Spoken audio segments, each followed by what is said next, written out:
दोस्तों, इस दुनिया में 2500 से ज़्यादा प्रजातियां सांप की पाई जाती हैं, जिनमें से 500 के करीब जहरीले होते हैं। और इन्हीं 500 प्रजातियों में से केवल 200 प्रजाति ऐसी है जिनके काटने से मौत हो सकती है।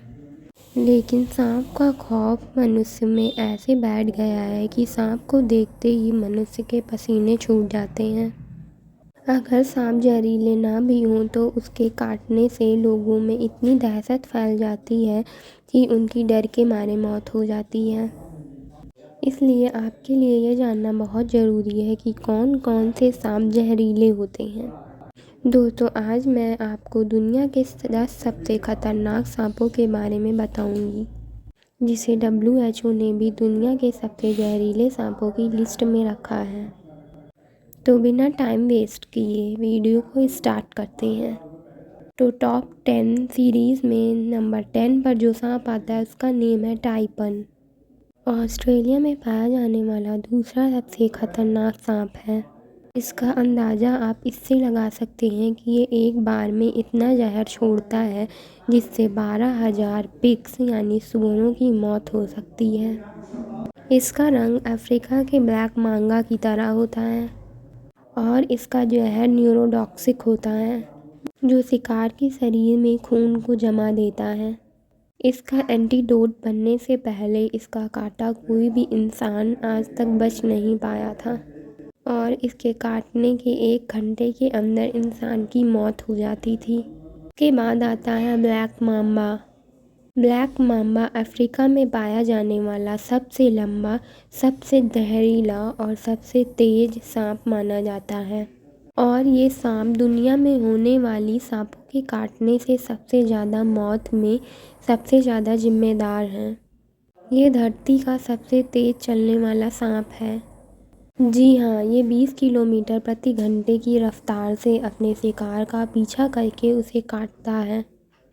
ज़्यादा खतरा उसे प्रतीत होने पर ये लगभग 10 से 12 बार काटता है। 400 मिलीग्राम तक का जहर इंसान के शरीर में छोड़ देता है। ये जहर फास्ट एक्टिंग न्यूरोटॉक्सिक होता है। ये इंसान के न्यूरो सिस्टम को बंद कर देता है। ब्लैक माम्बा का केवल 1 मिलीग्राम जहर इंसान को ख़त्म करने के लिए काफ़ी है। इसके काटते ही इंसान की आंखों के सामने अंधेरा छा जाता है और 15 मिनट से लेकर 3 घंटे के अंदर इंसान की मौत हो जाती है। अफ्रीका में यह सांप इतना ज़्यादा पाया जाता है कि हॉस्पिटल पहुंचते ही इंसान को सबसे पहले इसी का एंटीडोट दिया जाता है। इसके बाद आता है टाइगर स्नेक। यह स्नेक ऑस्ट्रेलिया में पाया जाने वाला सबसे जहरीला सांप है। इसके काटने से 30 मिनट से लेकर 24 घंटे के अंदर इंसान की मौत हो जाती है। इसका एंटीडोट बनने से पहले इसके काटने से 70% लोगों की मौत हो जाती थी। इसके बावजूद भी यह इंसानों के लिए खतरनाक नहीं है, क्योंकि इंसानों से मुठभेड़ होने पर यह भाग जाता है। काटता उसी स्थिति में है जब वह किसी कोने में हो और भागने की कोई चांस ना हो या फिर इनकी जान पर बनाती है। इसके बाद आता है Philippine cobra. Philippine cobra Philippine के उत्तरी भाग में पाया जाने वाला सबसे खतरनाक सांप है। कोबरा की अधिकांश जातियां ज़्यादा जहरीली नहीं होती, पर फिलीपीनी कोबरा इसका अपवाद है। इसकी सबसे ज़्यादा खास बात यह है कि यह सांप को डसने की बजाय दूर से ही उस पर फुहार फेंकता है।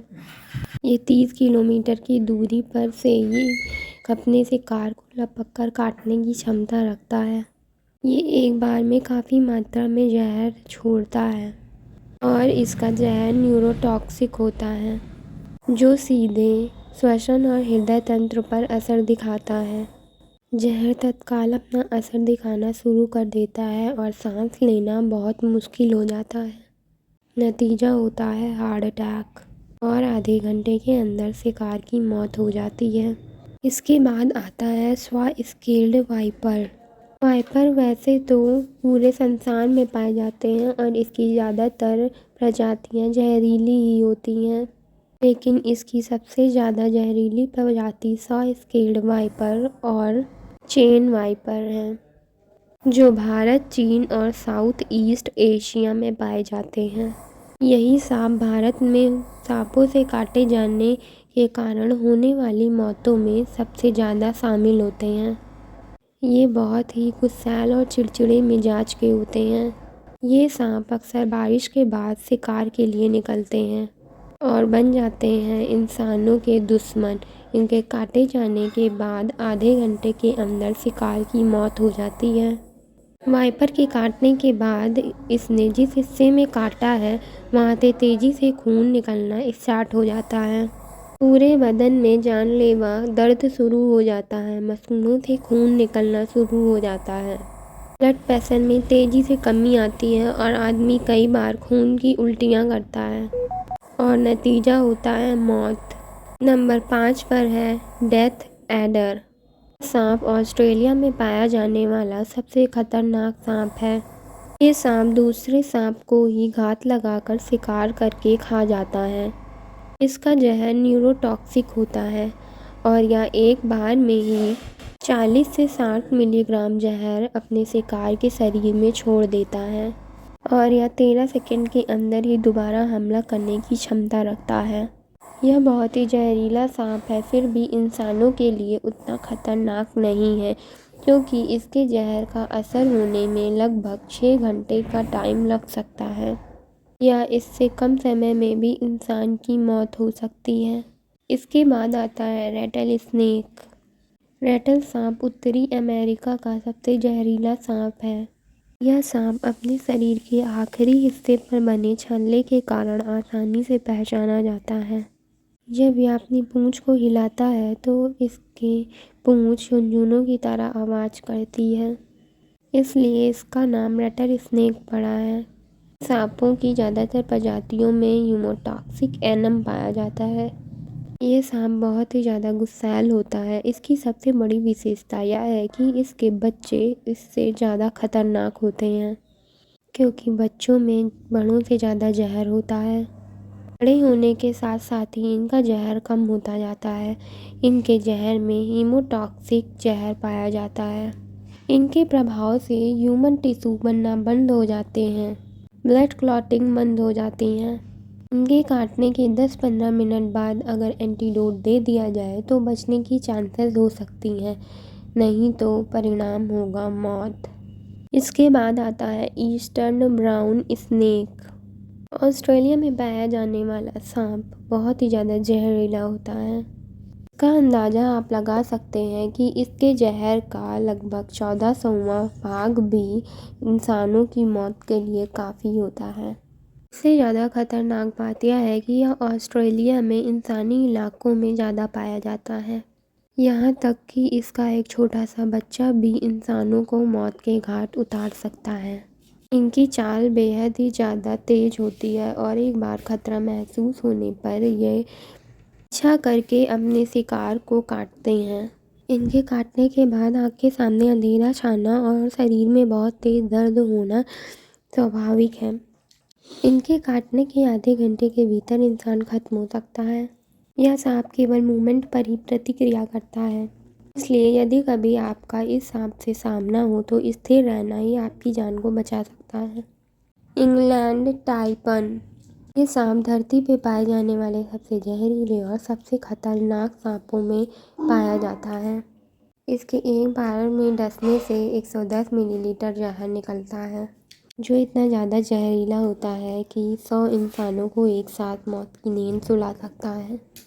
इसके काटने के बाद 30 सेकंड से 10 मिनट के अंदर अगर एंटीडोट ना दिया गया तो इंसान की मौत हो सकती है। रैटल स्नेक से 10 गुना और कोबरा से 50 गुना ज़्यादा खतरनाक सांप होता है।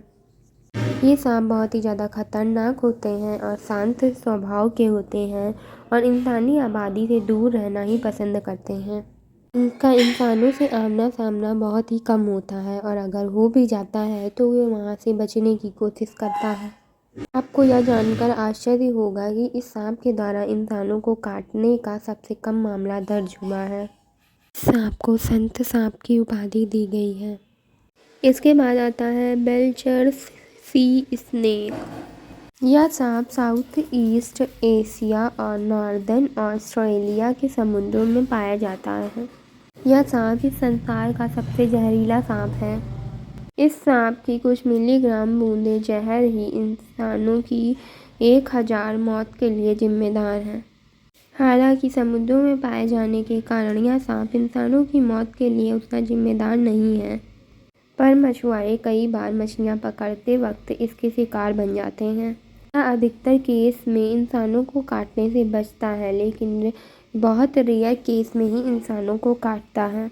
जिसे भी यह जहरीला समुद्री सांप काटता है उसकी मिनटों में ही मौत हो जाती है। उस इंसान को इलाज करने का भी समय नहीं मिलता। इसने काटा तो मतलब मौत। हे गाइस, मैं आ गई हूँ अपनी हॉरर स्टोरी के साथ। तो फ्रेंड, ये जो स्टोरी है वो मेरी फ्रेंड मेघा की फ्रेंड दिया के साथ हुई थी। ये स्टोरी रियल है और उसके साथ हुई थी। फ्रेंड, कुछ चीज़ें ऐसी होती हैं जो आपके साथ हो जाती हैं, जो अनसीन मिस्ट्री बनकर रह जाती हैं।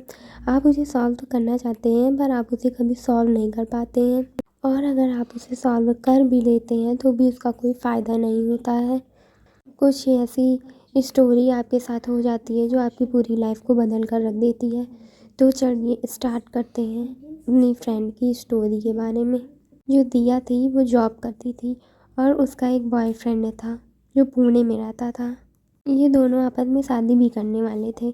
इनके बीच में बहुत ही ज़्यादा प्यार था। वो वाला प्यार होता है ना कि एक दूसरे के बिना नहीं रह सकते, वो वाला प्यार था। इन दोनों ने अपनी फ्यूचर की प्लानिंग भी कर ली थी, लाइक ऐसा करेंगे वैसा करेंगे, यहाँ जाएंगे वहाँ जाएंगे। लेकिन जब राघव की फैमिली को यह बात पता चलती है तो उन्हें दिया नहीं पसंद आती हैं। वो बोलते हैं कि तुम इस लड़की से शादी नहीं कर सकते, हमारी परमिशन नहीं है। राघव भी अपनी फैमिली को बहुत मनाने की कोशिश करता है, लेकिन एक टाइम ऐसा आता है कि वह हार मान लेता है। अब राघव और दिया की शादी नहीं होती है। जब ऐसा हो जाता है तो दिया लाइक डिप्रेशन में चली जाती है। वो अकेले अकेले रहने लगती है और उसकी ज़िंदगी का गोल ही ख़त्म हो जाता है, क्योंकि उसका अल्टीमेट गोल राघव था। उसने सारी प्लानिंग अपने राघव के साथ की थी। वो हमेशा राघव के साथ ही रहती थी। अब जब राघव ही नहीं है तो उसे समझ में ही नहीं आ रहा था कि आखिर वो करे तो करे क्या। लेकिन वो होता है ना कि टाइम के साथ लोग भूल जाते हैं दूसरे को और हील होने लगते हैं। तो वही दिया के साथ भी हुआ। टाइम के साथ अब वो राघव को भूल सकी थी, या हम यूँ भी कह सकते हैं कि वो राघव को माफ़ कर दी थी। अब जब वो आगे मूव ऑन करने के लिए रेडी थी तो उसकी लाइफ में एक और लड़का आता है जिसके साथ उसकी शादी होने वाली रहती है। दिया की शादी का जो सारा अरेंजमेंट था वो एक तरह से मेघा ही ने किया था, क्योंकि उसकी फैमिली शादी में इन्वॉल्व नहीं हो पाई थी, क्योंकि उसके घर में किसी की डेथ हो गई थी। तो ऐसा कहा जाता है कि डेथ के बाद 1 साल तक कोई भी फंक्शन नहीं सेलिब्रेट कर सकते हैं, लाइक शादी तो बहुत बड़ी बात है। तो उसकी फैमिली उस शादी में नहीं इन्वॉल्व हुई थी, लेकिन दूसरी तरफ दिया इस सबको नहीं मानती थी, इसलिए उसने शादी कर ली थी। तो दिया ये सब ऐसा कुछ मानती नहीं थी और वो कहती है मेघा से कि ऐसा वैसा कुछ नहीं होता है, 1 साल रुकने का क्या ही मतलब है, शादी करना है तो अभी कर लेते हैं, और वो शादी कर लेती है। फिर कुछ दिन बाद, लगभग 15 दिन बाद, उसकी कॉल मेघा के पास आती है। मेघा के कॉल उठाते ही वो बोलती है कि मेघा कुछ भी कर, मुझे यहाँ से निकाल दो, मुझे अपने पति से डिवोर्स चाहिए, चाहे जैसे चाहिए, बस डिवोर्स चाहिए। ये सुन के मेघा शॉक्ड हो जाती है। वो कहती है कि दिया क्या हुआ, अभी तो तुझे शादी किए 15 दिन नहीं हुआ, तुझे अभी से डिवोर्स चाहिए, ऐसा क्या हो गया, तू ठीक है ना।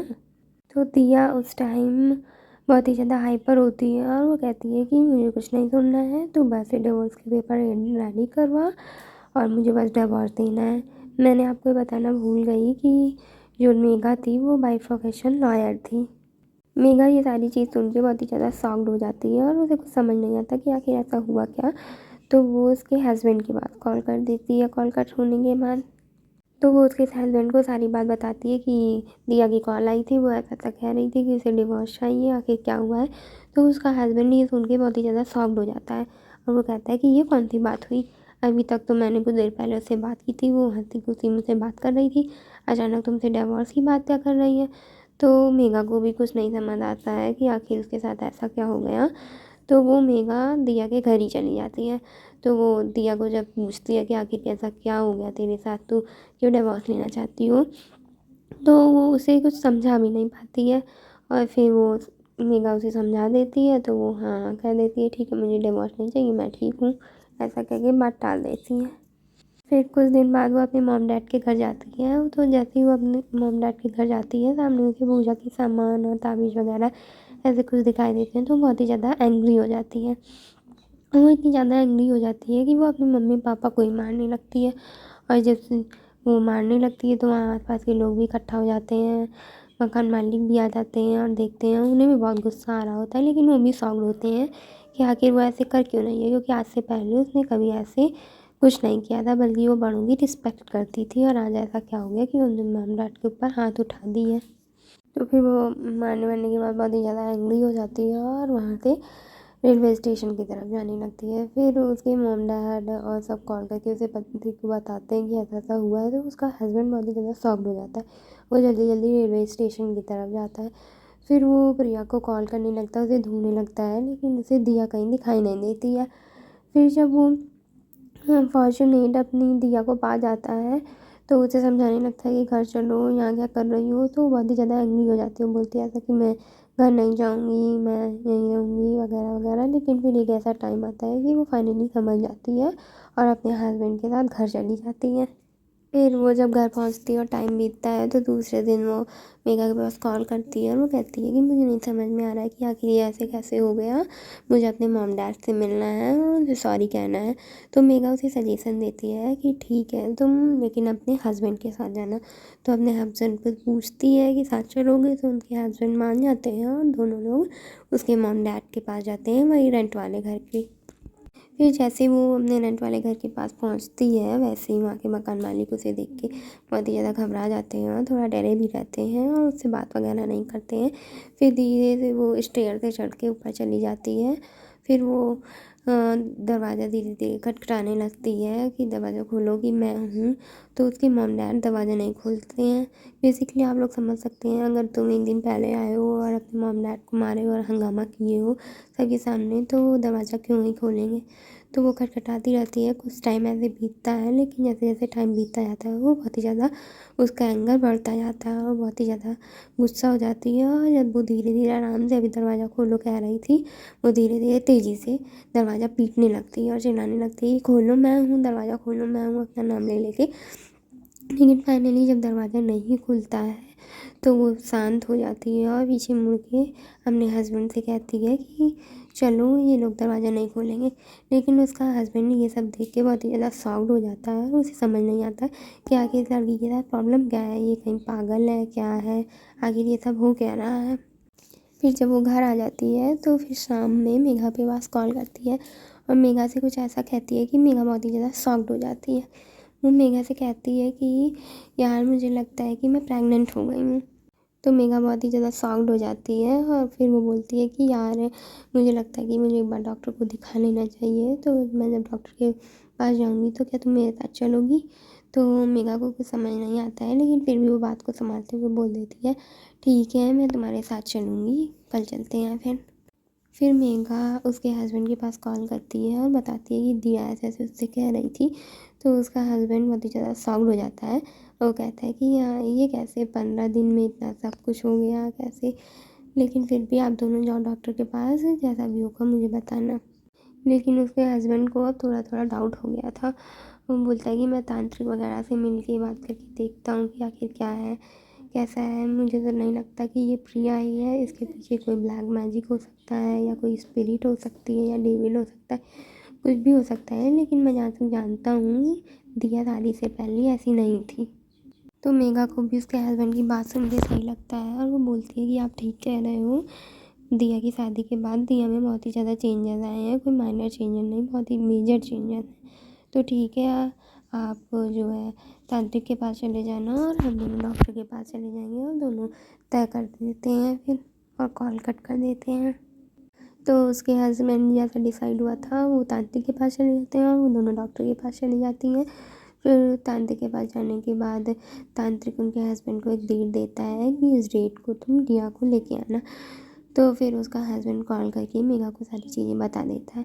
फिर मेघा और उसके हस्बैंड दोनों ही डिसाइड करती हैं कि ये सारी चीज़ें हम दिया को नहीं बताएंगे। फिर दोनों डिसाइड करने के बाद बोलते हैं ठीक है, और मेघा दिया से कहती है कि इस डेट को हम तीनों घूमने चलेंगे। तो तीनों डिसाइड कर लेते हैं कि हाँ हम घूमने जाएंगे। फिर फाइनली वो दिन आ जाता है जब तीनों को घूमने जाना होता है। तो दिया रेडी होती है और बहुत खुश रहती है कि आज हम घूमने जाएंगे। लेकिन जैसे वो घर से बाहर निकलती है वो अचानक बेहोश होकर गिर जाती है।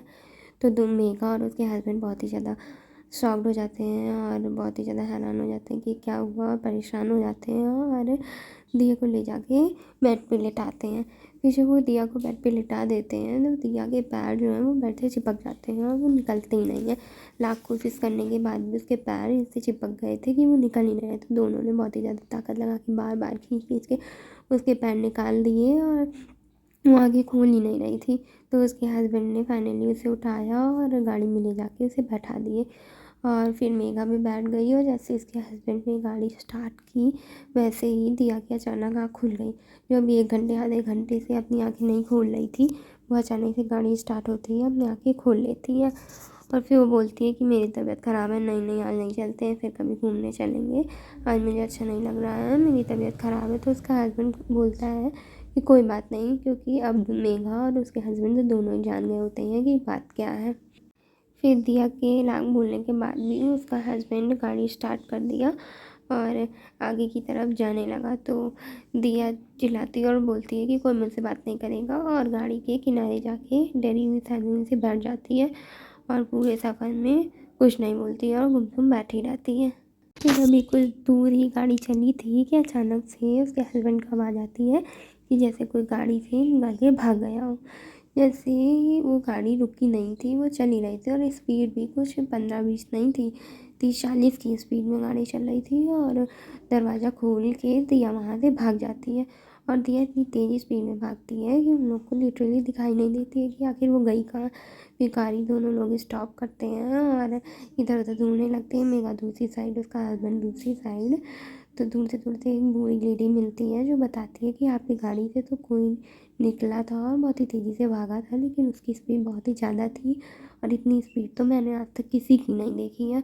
और जो डायरेक्शन वो बूढ़ी लेडी बताती हैं, फिर मेघा और उसके हस्बैंड दौड़ते हुए उस साइड में चले जाते हैं। जैसे कि वो कुछ दूर आगे बढ़े होते हैं, छोटा सा जंगल होता है वहाँ पे दिखाई देता है जहाँ थोड़े बहुत पेड़ होते हैं और एक तालाब होता है।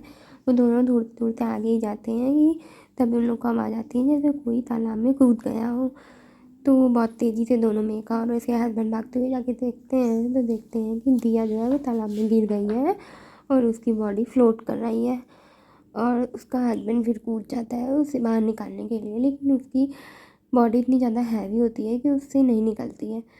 तो वहाँ पे शोर वोर सुन के जब दोनों चिल्लाते हैं कि कोई है हेल्प करो, तो कुछ लोग आते हैं तो कुछ और आदमी कूद जाते हैं नीचे उसे निकालने के लिए। तो सब मिल के जब उसे बाहर निकालते हैं तो कुछ देर बाद दिया दिया बुलाने के बाद जब दिया अपनी आँखें खोलती है तो उसकी आँखें एकदम नॉर्मल होती हैं और वो बोलती है कि मेरा दुपट्टा कहाँ है, मेरा दुपट्टा कहाँ है। तो उसका हस्बैंड पूछता है कि तुम ठीक हो या नहीं हो। तो फिर से बोलती है मेरा दुपट्टा कहाँ है, मेरा दुपट्टा सब ढूंढो। तो जितने में लोग रहते हैं वो इधर उधर देखने लगते हैं दुपट्टा कहाँ है इसका। तो उसका हस्बैंड कहता है कि दुपट्टा क्या ही हुआ, दुपट्टा क्या आ गया, कोई बात नहीं, बताओ तुम ठीक हो कि नहीं हो। लेकिन फिर भी वो नहीं मानती और दुपट्टा दुपट्टा कहती रहती है। तो उसका हस्बैंड गुस्सा हो जाता है और कहता है कि क्या ही हो गया दुपट्टे का, पहले तुम बताओ तुम ठीक हो कि नहीं ठीक हो।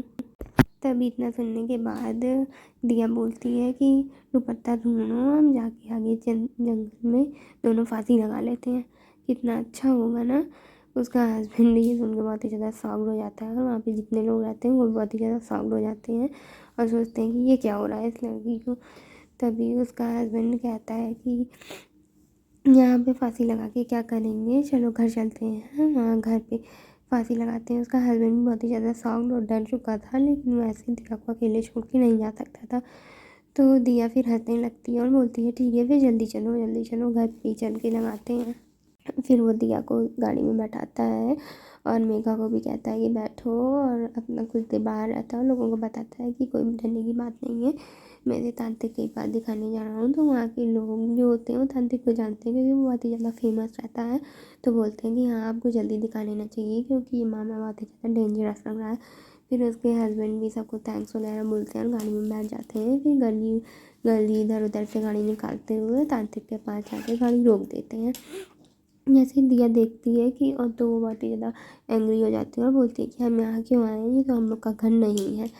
जैसे गाड़ी रुकती है मेघा और उसके हस्बैंड जो है वो गाड़ी से बाहर निकल आते हैं और तांत्रिक भी बाहर आ जाता है।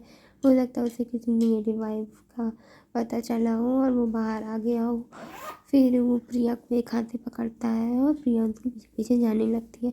जो भी 6-7 लोगों के साथ नहीं सही से बिहेव कर रही थी वो तांत्रिक के एक ही हाथ से पकड़ने तो उनके पीछे पीछे जाने लगती है। हो सकता है कि तांत्रिक की शक्ति बहुत ज़्यादा हो या फिर प्रिया की शक्ति उसके सामने कम पड़ गई हो, कुछ भी हो सकता है। फिर तांत्रिक उसके जो झाड़ फूँक करता है और उसे पीने के लिए कुछ देता है। जैसे वो पीती है उल्टियाँ करने लगती है और उसके बाद उसे कलाई में धागा बांध देता है तांत्रिक और उसके बाद वो ठीक हो जाती है और उसके बाद उसके साथ ऐसा कुछ नहीं हुआ। और तांत्रिक उसके हस्बैंड मेघा और दिया तीनों को बताता है कि उसके अंदर कोई नेगेटिव एनर्जी थी जिसके कारण वो अजीब अजीब हरकतें कर रही थी। तो अब उसे ऐसी कोई भी चीज़ नहीं करनी है जिससे कि उसके आसपास भी कोई नेगेटिव एनर्जी फिर से आए। लाइक कुछ चीज़ों का ध्यान रखना है जैसे कि रात के टाइम ऐसे पेड़ वगैरह के नीचे ना खड़े होना ऐसे वगैरह कुछ। इसके बाद फिर तब से दिया ठीक हो गई है और सही से रहने लगी है और मेघा भी अपनी लाइफ में सेटल हो गई है। उसकी भी शादी हो गई है और उसके भी बच्चे हैं और वो भी सेटल्ड है और दिया और उसका हस्बैंड भी अब हंसी खुशी रहते हैं और दिया की भी एक छोटी सी बेटी है। इसके बाद से उनके पास कुछ ऐसा एबनॉर्मल एक्टिविटी नहीं हुई और सब अपनी लाइफ में हंसी खुशी हैं। आई होप गाइस आपके साथ ऐसा कुछ ना हुआ हो। अगर आपके साथ ऐसा कुछ कभी होता है तो सबसे पहले अपने पेरेंट्स को बताइए, फिर इसके बाद आगे आपको जो भी करना है वो करिए। लेकिन किसी से ये बात बिना शेयर किए आपको कभी भी उससे निजात नहीं पा पाएंगे। आई होप गाइस आपको वीडियो पसंद आया हो। अगर वीडियो पसंद आया हो तो लाइक करें, सब्सक्राइब करें, कमेंट करें और अपने फ्रेंड के साथ शेयर करना ना भूलें। बाय बाय गाइस, मिलते हैं नेक्स्ट वीडियो के साथ।